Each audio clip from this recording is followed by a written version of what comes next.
to advance. Yeah. All right. Well, good afternoon, everyone. We're all here in the hive today because in some way, we are connected to each other and to conservation as well. Each of us carries our own story, shaped by the places that we've lived, the moments that have changed us, and the questions that keep us curious. As we sit here together, I want you to take a moment to think about your own story. What brought you here today? What is your connection to nature, to this work, to this calling that we all face? Maybe for some of you, it began with an early memory of the outdoors, of wildlife, or a place that felt like home. For others, it might come from a sense of justice, a belief that people on the planet deserve better. And for some, it's about data, innovation, or the power of community to create change. We're all coming together in this shared space, and I hope that we can cherish it together. So my name is Rebecca Fuchs. I'm a senior and I'm a public policy major and environmental science minor. And my project is Story First, Science Heard. We're exploring how to help conservation sound more human and more relatable as well. And because if people can't feel the story, they won't remember the science at all. And so as we see here, we've all seen these images before. The same old story, the same old thing, yada, yada. Coral bleaching, pollution, deforestation, melting glaciers, and forests that are stripped bare. Also extinction, as Pranjali's project pointed out. And in the face of rapid environmental change, we all know the urgency and the stakes. But what we don't talk enough about is how these stories make people feel. Because too often, our conservation stories, the ones that we want to spark action with, end up doing quite the opposite. They make people feel small, hopeless, or even disconnected. And while documenting loss such as this to our planet and impact is essential, if this is really all that we show, then people will really start to tune out and they stop believing that change is even possible to begin with. And so here's the gap that my knowledge, that my research sought to show. In conservation, we have a lot of data, a lot of things, a lot of books, and a lot of resources. But we don't have enough stories to make people actually feel something to be able to make that change possible. There's an urgent need for a different kind of storytelling, one that inspires hope and not despair, one that helps people to see themselves as part of the solution and not just witnesses to the problem, as we've all gathered here today to show. And that's where Story of Self comes in. The Story of Self was developed by a Harvard professor, Dr. Marshall Gans, a legendary community organizer who's helped shape conservation movements around the world. It's a storytelling framework that starts not just with data, but with you, all of you in this room. And it asks what moments shaped your values and which challenges have tested your values. And by sharing these personal stories, honestly and vulnerably, we can connect with others around a shared cause. And so the goal of my project was quite simple. It was to build a framework that helps II students like ourselves, and like the ones that we've heard from today, tell their stories in ways that encourage people to act for change. And to do that, I started by conducting a full lit review, exploring best practices in storytelling, and how the Story of Self framework could be adapted for conservation and for our lab. And then I brought these ideas to life through a storytelling workshop and a series of in-depth interviews with past and current CRP students, which you'll hear from later in this presentation. And through those conversations, I began translating what I learned into a practical toolkit for the IIC, something that future CRP cohorts can use to help find their own voice and inspire collective action through conservation. And so from my lit review, I found three key takeaways that shaped how I actually make this toolkit. And so first, the most powerful stories that I found were ones that are authentic, ones that are from the heart, and ones that recognize that trust isn't an automatic process. And especially when working with marginalized or vulnerable communities, as we do a lot here, it has to be earned through honesty, empathy, and care.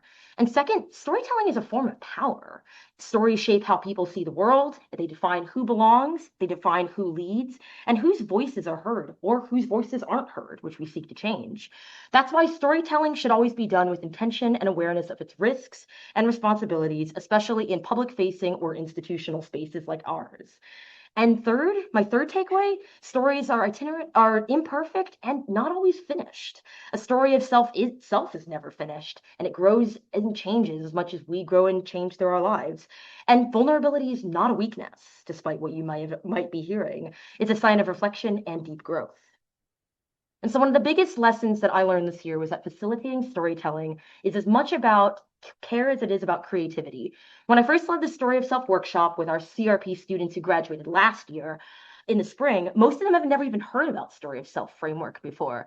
So my first goal was not actually to get perfect stories because that wasn't going to happen if people don't even know what the framework is. It was to make people feel safe to share their stories and to be vulnerable in a safe space together. And this meant moving slowly, listening deeply, and respecting boundaries, and respecting the word no, too, because we heard that a lot. And if somebody needed to pause, rephrase, or even step out, that was okay. Trust, communication, and honesty were always more important than getting it right the first time. And we carried that same spirit into our summer fieldwork with our current CRP students. And so, as you see here, Percy, oh yeah, Taylor, as we heard earlier today, and Percy, who's right over there, was one of the stories that I documented as well. The Indigenous Food Waste team sitting in our front. That was also one that we did with our Indigenous People Piece up on the top there. And so there were times we had to stop filming. We had to stop reshooting. And as Percy knew, sometimes we had technical difficulties that didn't allow us to get to where we wanted to go. And yet, all of those mistakes, all of those things are part of the process. Storytelling's not about perfection. It never was. It's about reflection, growth, and connection. And so when someone shares an authentic story, something truly powerful and magical happens. People see themselves in that story and they connect. And that connection is what transforms awareness into action. And that's the heart of the Story of Self framework. When we share honestly about what moves us, what scares us, what transforms us, people begin to see what's possible for them too. And through this toolkit, the goal is to help IIC students, past, present, and future, tell stories that don't just inform, but they inspire.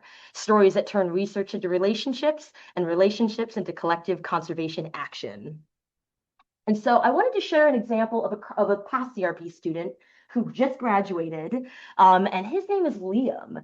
And Liam was a student that we did one of our workshops with. And earlier this year, he shared something really vulnerable with all of us. And so what I really love about Liam's story about cheetahs here is that how it comes full circle. So we start here with an early conservation experience, him being concerned about the loss of cheetahs in our world. And yet, and then he transformed that into going into Nepal and studying how human carnivore conflict relationships occur and how his love for cheetahs sort of inspired his work in Nepal as well. And so it shows how an early spark of wonder, how something so early shaped him even to his college years and changes him to a lifelong purpose. And so stories like Liam's here remind us that conservation begins with a personal spark, a personal why, and it grows through conservation and connection as well. And so my goal now, looking forward, is to help current and future CRP students to tell stories like Liam's, stories that connect hearts to science.